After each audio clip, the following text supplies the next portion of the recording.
Halo semuanya, kembali lagi di podcast Alkisah dengan segmen baru yang kita namakan sebuah segmen Malam Minggu Mistis.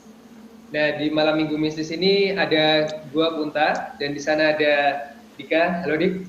Halo semuanya.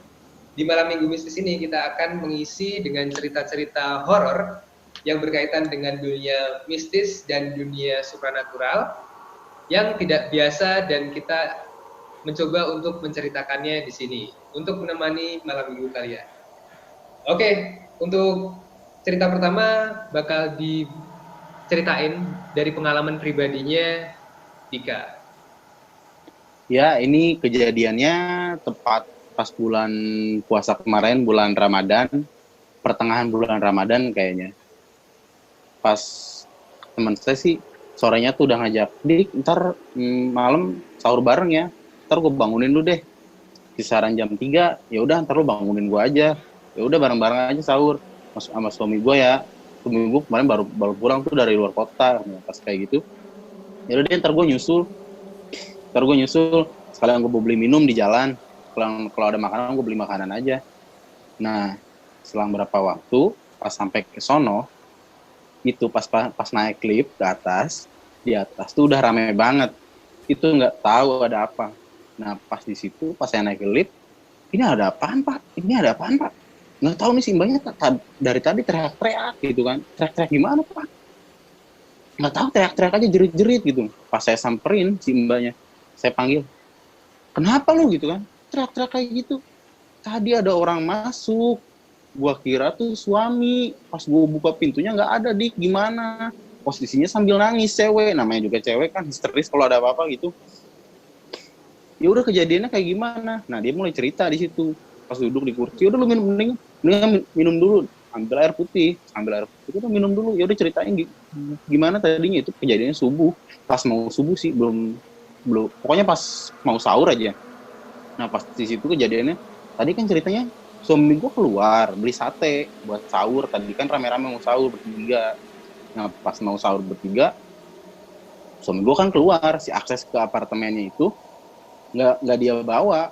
Nah, tiba-tiba selang berapa menit dia ngetok pintu. Pas dia ngetok pintu, dia pas masuk ke buka pintu, ngetok pintu, itu nggak ada ucapan assalamualaikum. Kok dia tumben nggak bilang assalamualaikum? Biasanya kalau orang masuk, dia kalau masuk itu assalamualaikum gitu kan biasanya. Ini nggak ada kata assalamualaikum. Pas dibuka udah nggak curiga deh, tiba-tiba, tapi posisinya nggak terlalu nunjukin muka. Pas dia agak ngelihat mukanya gitu, mukanya agak pucet gitu kan. Dia masuk kamar mandi, ya kan. Terus dia nanya, satenya taruh di mana? Orang ada si Dika, kok mau kesini gitu kan, katanya mau sahur bareng. Nah, pas dibuka kamar mandinya itu nggak ada orang katanya pas di situ. Parah banget. Pas dibuka itu, Dik, gak ada orang katanya. Gak ada orang pas dibuka, dikirain itu bercanda. Udah, lu jangan bercanda deh ya katanya. Ya manggilnya. Ya di mana sih? Jangan bercanda segala deh. Orang mau sahur, ntar lagi imsak takutnya nih gitu kan. Si Dika bentar lagi datang.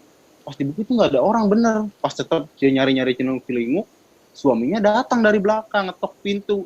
Assalamualaikum, mah. Kayak gitu. Terus itu yang masuk tadi siapa?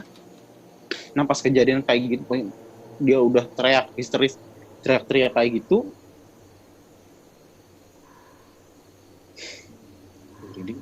Reading banget aja. Lanjut Dik, Nah,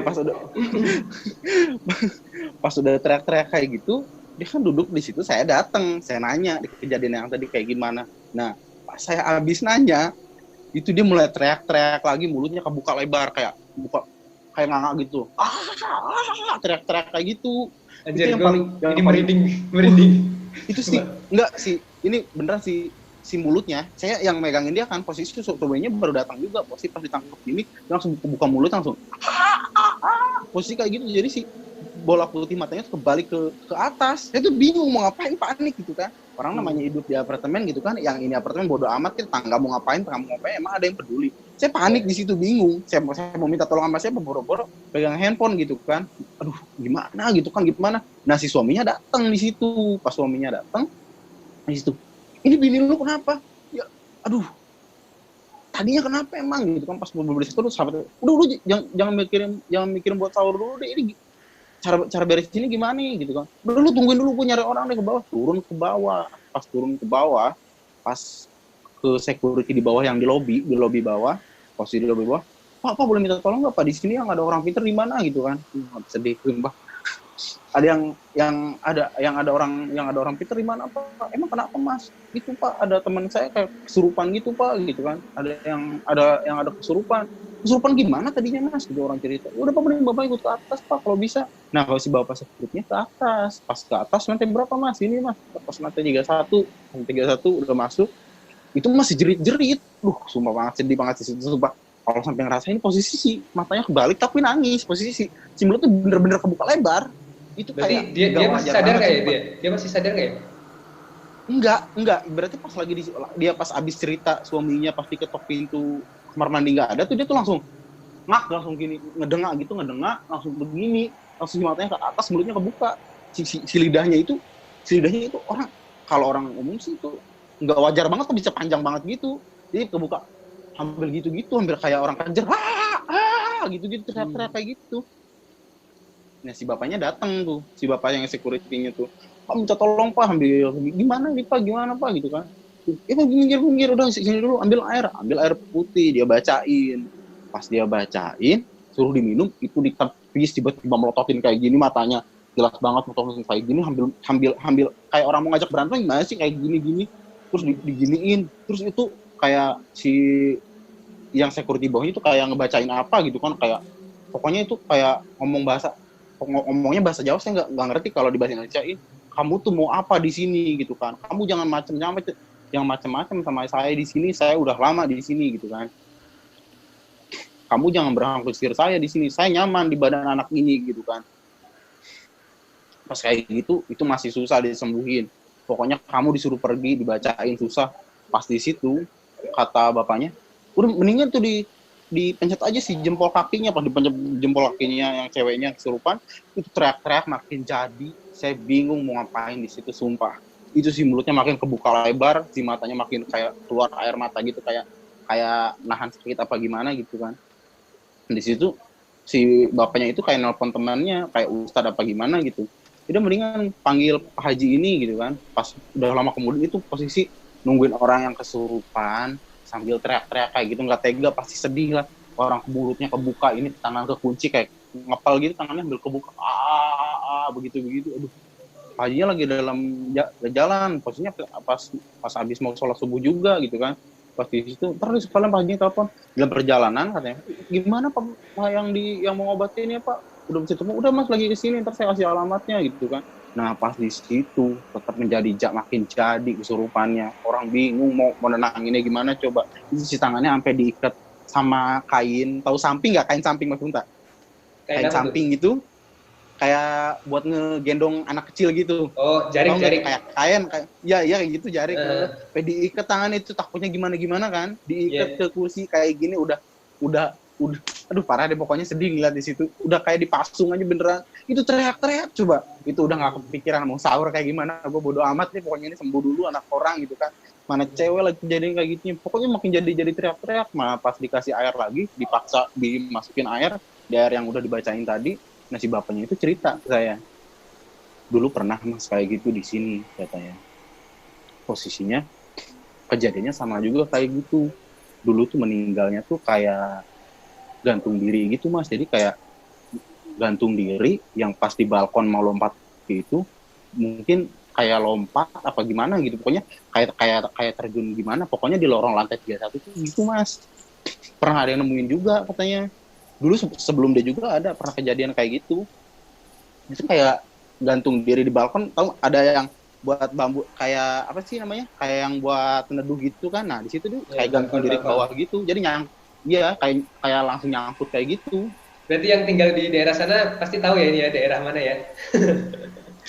Ini kejadiannya tepat di daerah Rasuna Said, Kuningan Rasuna Said, di salah satu apartemennya yang nggak bisa saya ceritain lokasinya. Udahlah, Pokoknya itu aja, lokasinya cukup cukup itu aja biar nanti pendengar bisa cari tahu di mana tempatnya.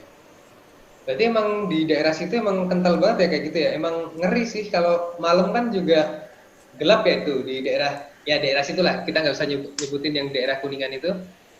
Bukan iya, emang serem tuh dan deket makam juga kan. iya dekat makam juga. Nah, di makam juga waktu itu sempat ada kayak kan saya balik pulang dari kantin itu biasanya jam 11 sampai jam 12 malam. Nah, pulang dari kantin tuh ngerasa aneh ke jam 11 malam ada cewek di luar. Dia pakai motor Scoopy warna putih, putih keemasan. Saya nanya lah pasti, kok cewek aneh banget sih malam-malam di sini gitu kan. Pas saya masuk itu, Mbak pulang, ngapain malam-malam di sini? Iya mas, gitu. Dia bilang kayak gitu. Biasa aja lah saya. Saya dalam hati aneh banget sih malam ngapain kuburan gitu kan. Dan saya pulang gak ada pikiran apa-apa. Nah, selang paginya itu nggak tahu kejadian jelasnya, itu nggak tahu dibunuh sama pacarnya, nggak tahu dibegal. Posisinya katanya kayak ditusuk di bagian perut di sini, kayak dia kayaknya pakai perhiasan gitu deh. Pokoknya buat cewek kalau keluar malam atau keluar malam mendingan jangan pakai perhiasan atau gimana kalau nggak ada ditemenin deh sama cowok. Posisinya dia kayak ditusuk di perut, terus kayak di sayat-sayat di sininya nih, di tangan, di nadinya dia kayak ngambil gelang atau apa gitu. Itu pas pagi pas ke pasar kan sih biasa pasar jam 7, posisi jam 8 tuh udah rame banget di daerah kuburan di situ. Itu pas saya ngelihat di situ, lah itu motor yang semalam gitu kan. Scoopy ini sih posisi motornya kayak keguling gitu mas, jadi posisi kayak Tapi kebalik motornya masih ada gitu. itu. Ada motornya ada di situ, si kuncinya itu masih nancep di situ, herannya si kuncinya masih nancep di situ. Jadi posisi kayak motor kebalik standarnya ke pinggir jalan. Pas saya nanya di situ udah ramai, udah digarisin polisi, jadi nggak bisa lewat situ. Jadi posisinya orang-orang jadi nggak bisa lewat situ aja. Pas di situ saya sempat ngomong ke situ, Pak, itu yang semalam saya lihat di sini gitu kan. Saya bilang, Mbak pulang gitu kan. Dia bilang iya. Iya aneh juga sih kalau jam 11 ada cewek sendirian naik motor dan berhentinya di tempat gelap itu kan, di tempat gelap yang Di dekat tempat kuburan itu. yang di pas mau masuk pintu kuburan, yang pas mau masuk ke gapura gitu, pokoknya pas tempat masuk aja dia kayak mangkal gitu, kayaknya takut. Posisinya itu lagi gerimis kayak rintik-rintik hujan gitu. Terus kalau di gapura kan ada tempat peneduh gitu, dia kayak nyebut Mbak pulang, makanya malam-malam kok ngapain cewek di situ gitu kan, nggak masuk akal banget. Mungkin ini Udah juga bisa gelap. jadi pembelajaran buat cewek-cewek yang suka pulang malam mungkin dari kerjanya dan Iya, tutup iya, iya. toko gitu kan. Jangan sendirian lah, paling enggak ada temannya, kalau enggak Iya, jangan ada berhenti temennya. di tempat yang sepi, jangan berhenti gitu. Iya, benar-benar banget itu. Mendingan di tempat ramai sekalian. Kalau mau berhenti tempat ramai, tempat terang, dengan kayak gitu. Kalau udah jadi kejadian kayak gitu mah mau gimana lagi? Ini sih gue juga suka dengar cerita-cerita di daerah sana, emang banyak banget, apalagi tentang orang pembunuhan, tentang jasad-jasad yang dibuang itu kayak dari daerah sana emang banyak deh. Dan di sana juga suka ada begal kan? Sering ada begal. Ada, makanya ngeri. Makanya saya kalau pulang malam itu kecepatan motor tuh agak lumayan ngebut juga. Takutnya pas saya di depan, kalau udah dihadang berapa orang gitu kan, saya mana bisa ngelawan. Orang bawa duit dagangan semua, bawa handphone. Kalau nggak nyerahin duit, paling nyerahin nyawa gimana gitu kan. Sayang Iya. banget nyari duit dari pagi sampai malam, amit-amit aja deh kalau kejadian kayak gitu. Udah dari nyari duit dari pagi sampai malam, dibegal di jalan, astagfirullah kayak gitu. Ini juga gue Ngeri juga juga sih. ada nih. Apa tadi kan ngobrol soal kesurupan nih. Gue juga ada cerita soal kesurupan. Jadi gue kan dulu SMA-nya ada di asrama. Nah asrama ini emang pasti ciri khas banget sama hal-hal yang horor kayak gitu. Ya gue di asrama. Ini asramanya ada di daerah Bogor. Ya. Asrama gue ini emang udah bangunan tua dan memang bangunannya itu biasanya untuk orang-orang liburan atau biasanya untuk orang-orang kayak diklat kayak gitulah. Nah, tapi dialihfungsikan untuk menjadi asrama kayak gitu. Nah, waktu itu gue ada 200 orang, sekitar 200 siswa lah yang masuk asrama itu. Kita nggak tahu tuh seluk-beluknya asrama itu seperti apa. Jadi kita masuk baru satu angkatan tuh waktu itu. Kita masuk, jadi gue deskripsiin asramanya itu kayak gimana. Asramanya itu terdiri dari beberapa kamar yang berhadapan, itu di lorong-lorong gitu, dan satu kamar itu isinya ada 4 orang. Nah ini kejadian kesurupan, dan lebih tepatnya kesurupan massal. Ini baru pertama kalinya ini gue ngelihat, gue udah pernah sebelumnya ngelihat orang kesurupan, dan bahkan yang sampai matanya putih itu juga pernah. Tapi ini kesurupannya itu secara massal. Massalnya itu dia kesurupannya kayak berentet. Jadi dari satu orang nyamber ke satu orang, terus jadi rame banget yang kesurupan. Nah, awalnya masih 1 bulan 2 bulan pertama kita di asrama, itu kamar cowok itu ada 2 lantai. Nah, lantai bawah sama lantai atas. Memang di bagian yang paling pojok, jadi mungkin kamar 1 sampai 11 ya. Nah, kamar 11 itu paling pojok aja, paling pojok dan paling nggak kena matahari, ya istilahnya kalau kesana itu kayak gelap banget karena di pojokan. Lembab gitu, jadi lembab gitu ya. Betul. Ruangannya lembab gitu, lembab. Ya, pokoknya dari kamar paling pojok itu temen gue kalau tidur di sana, ya temen gue yang tidur di sana itu ngerasa panas mulu. Ya gitu kan. Nah, dan ada yang sompral ngomong kalau panas tuh katanya bakal ada yang ngedeketin mau bisa kemasukan kayak gitu kan. Nah, ada yang sompral kayak gitu. Nah, kalau yang ngomong sembarangan gitu ya. Nah, akhirnya pada waktu harinya ini, hari kesurupan massalnya ini cowok nih. Jadi teman gue cowok awalnya dia ngerasa kayak gerah banget, padahal malam-malam kan. Wah, malam-malam gerah banget, apalagi di Bogor. Biasanya kan Bogor dingin ya. Nah, ini iya, lumayan dingin sama kayak Bandung. Udah malam-malam terus kok gerah banget gitu kan. Terus tiba-tiba dia teriak-teriak sendiri kan. Akhirnya pada heboh kan. Ini kenapa? Soalnya pada di dalam kamar pada keluar semua.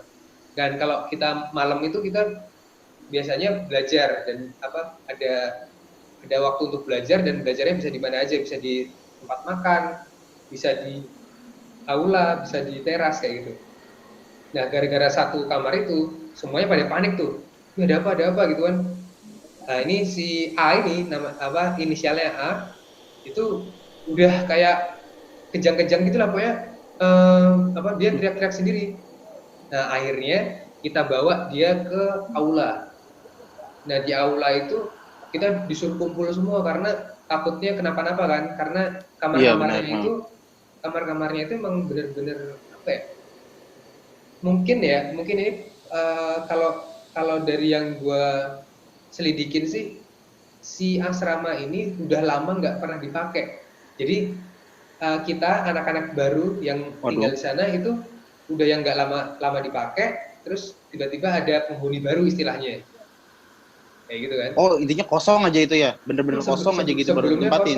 Iya bener, menurut gue sih sebelumnya kosong karena memang ya tau lah kita tempat yang udah lama kosong tuh kayak gimana kan. Nah, akhirnya kita kumpul di satu aula, di aula makan itu. Emang aula makannya itu besar, jadi kita bisa kumpul semua 200 anak itu di situ. Nah, di situ yang kesurupan itu dipanggilin orang pintar, tapi kan manggilnya kan nggak langsung datang ya, butuh waktu gitu kan. Nah, selagi nunggu orang pintarnya datang, itu ada temen gua cewek yang tiba-tiba nangis histeris. Jadi kira-kira tuh ada 3 orang yang nangis histeris di dalam aula itu pada saat kita lagi berdoa, istilahnya kita berdoa sesuai dengan kitab suci masing-masing lah, gitu kan. Iya, kepercayaan masing-masing ya. Kepercayaan masing-masing. Terus kita doa, tiba-tiba ada yang nangis. Nangisnya tuh benar-benar nangis kejer gitu, yang kayak ketakutan. Oh, berarti kayak bener-bener ngejerit-jerit gitu ya maksudnya ya? Iya, asli. Nah, bener kayak yang tadi emang kalau kesurupan nggak tanggung-tanggung, ngeri. memang kalau gue baca sih kan kesurupan kan kayak sesuatu yang dilepas apa di luar kendali kita kayak gitu kan. Nah, itu yang nangis itu buru-buru dipegangin sama teman-teman yang lain. Nah, akhirnya nggak kondusif yang baca kitab suci juga pada nggak fokus kan karena kok tiba-tiba ada orang lagi. Nah, tiba-tiba yang baru mau datang ke aula itu ada yang teriak-teriak histeris di luar dan lari-lari sendiri. Itu teman gue ada yang lari-lari, ini cewek dan dia tuh lari-lari. Akhirnya kita yang cowok-cowok tuh pada ngejar kan, takutnya dia kenapa gitu kan. Pokoknya udah gerakannya itu random lah, gerakannya tuh apa nggak beraturan gitu pokoknya. Akhirnya dipegangin, dapat lepas kendali pokoknya gitu ya. Lepas kendali beneran asli. Terus akhirnya dibawa ke aula juga. Nah, sampai di aula kita ini udah datang nih si orang pinternya. Akhirnya ditenangin satu persatu gitu kan, tapi masih nangis. Walaupun udah ditenangin masih nangis gitu kan. Waktu kita terus semuanya udah baca doa di dalam aula itu, tiba-tiba dari belakang temboknya itu ada yang ngetok keras banget. Jadi temboknya itu kayak digedor gitu apa gimana itu? Kayak digedor apa gimana Mas Unta? Pertama tuh cuma tok gitu. Tapi kayak orang ngetuk pintu gitu. Iya, tok itu jelas banget. Semuanya juga pasti gue yakin dengar. Soalnya langsung pada diem. Soalnya memastikan itu suara apa kan. Nah, pas kita diem kan. Ini merinding dia. Pas kita diem semua. Pas kita diem semua itu ketokannya makin gede kayak orang kalau mukul tembok, dan temboknya itu cuma dari triplex. Jadi duh gitu. Wah, itu kayak dipukul pakai palu gitu, duh gitu kali ya. Iya, benar. Dan ngerinya lagi itu ada kayak sesuatu yang akan ingin mau keluar dari tembok itu. Jadi kayak tembok itu melengkung, ya. Melengkung timbul gitu kali ya, timbul asli. Ya, dan kayak ada yang mau keluar gitu. Wah, itu tambah histeris. Ya tau lah, cewek-cewek tuh pada nangis semua itu. Itu mungkin semuanya masih pada ingat lah, teman-teman SMA gue pasti pada ingat dari situ. Nah, terus ada juga ketukan ada yang ngetok-ngetok dari, wah ini kalau gue mendeskripsikan aulanya ini juga serem. Jadi aulanya itu memang luas. Nah, ada bagian aula yang di pojokan itu kaca semua. Nah, dari kaca itu ada ketukan juga. Ini merinding lagi nih. Jadi ada ketukan juga dari kacanya. Tok gitu. Asli lah, itu sampai semuanya itu nggak bisa tidur. Akhirnya sampai jam berapa ya? 11 malaman lah. 11 malaman itu kita disuruh balik ke kamar masing-masing karena kamar itu nggak boleh kosong. Jadi kalau kata si orang pinternya, kalau kamarnya kosong itu ntar bakal ditempatin lagi sama yang penunggunya istilahnya gitu loh. Nah, akhirnya semuanya disuruh ke kamar masing-masing, terus disuruh tidur lah, pokoknya disuruh tidur. Ya udahlah, dari situ itu kita istilahnya baru 1 bulan di sana, terus diliatin kayak gitu. Gokil banget sih itu. Mungkin. Waduh. Kalau spekulasi gue sih, mungkin ada beberapa teman gue yang nggak salam. Jadi masuk ke daerah yang baru, tapi dia nggak salam. Nggak numpang dulu gitu ya, nggak numpang dulu ya? Dulu asli ya. Daerahnya itu emang daerah yang, walaupun ya ini gue bisa sebut asrama gue itu di resort. Nah, ntar kalian cari tahu sendirilah, resort di Bogor. Nah, di resort itu kalau malam suka ada anjing melonglong. Jadi menggonggongnya itu nggak kayak biasanya kayak anjingnya itu melihat sesuatu terus digonggongin gitu loh. Padahal nggak ada apa-apa. Terus-terusan itu terus-terusan. Pokoknya sampai jam 1, jam 2 itu baru berhenti kali. Tiap malam. Tiap malam kayak gitu terus dengerin begituan. Iya. Mendingan pulang deh, ampun. Ya, kita di asrama, kita nggak bisa sembarangan pulang kan. Ya gitulah. Iya, sih. Jadi di episode pertama ini kita ngomongin tentang kesurupan ya. Dan Ya, tidak menutup kesurupan. kemungkinan kita bakal dengerin cerita-cerita dari pendengar juga. Kalian bisa kirim cerita ke gua atau ke Dika ya. Bisa lewat DM, bisa lewat mungkin WhatsApp kalau kalian punya WhatsApp kita, atau mungkin bisa voice note juga. Dan nanti bakal kita bacain ceritanya di sini, atau kalian juga bisa ikut kita take ya, karena untuk episode ini kita akan tayang secara visual di YouTube dan secara audio di Spotify. Jadi kalian nanti bisa gabung, join melalui Zoom ya. Kita nge-recordnya ini dari Zoom, jadi bisa lebih seru lagi dan bervariasi lagi ceritanya. Ada tambahan, Dik? Kayaknya segitu aja deh. Udah Oke. mau malam juga, jam 11 ngeri. Ini kita take-nya bener-bener malam ya. Jadi Malam. ini juga Ini gua mau jam tinggal 11 tuh. Jam gua 11 tinggal malam sendiri, beneran. gua tinggal sendiri di sini. Saya juga sendiri itu cuma anak-anak doang tuh, anak-anak yang depan paling pada ngopi doang di depan, makanya musikan tadi. Makanya udah temenin gue deh daripada gue takut gitu kan. Oke, akhir kata gua Punta di sini dan partner gua. Dika, Ya, kita undur diri. Mohon maaf bila masih ada banyak kekurangan dan kesalahan kata-kata. Dan selamat malam minggu.